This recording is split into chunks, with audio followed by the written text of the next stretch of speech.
আপনি মনে করেন না যে আপনি কামান, কষ্ট করেন, ঘাম ঝরান, আর আপনার বউ কি বাসায় বসে থাকে? না, সেও আপনার জন্য রান্না বান্না করে, বাচ্চাগুলোর দেখভাল করে, ঘরের সবকিছু মেনটেন করে, তারও অনেক দায়িত্ব। আপনার পরিশ্রম, তার পরিশ্রম, এর সমন্বয়ে হয় একটা সুখী সমৃদ্ধ দাম্পত্য জীবন, ঠিক কিনা বলেন?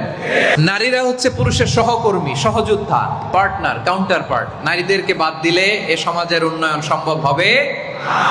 এজন্য স্বামী স্ত্রীর সম্পর্কটা বড্ড মধুর সম্পর্ক, ভালোবাসার সম্পর্ক। আপনার স্ত্রী দেখতে কম সুন্দর হতে পারে, আপনার স্ত্রীর টাকা পয়সা কম থাকতে পারে, আপনার স্ত্রীর মা বাবা গরিব হতে পারে, আপনার স্ত্রী কম শিক্ষিত বা মূর্খ হতে পারে, কিন্তু আপনার স্ত্রীকে আল্লাহ আপনার জন্য বাজেট করেছেন।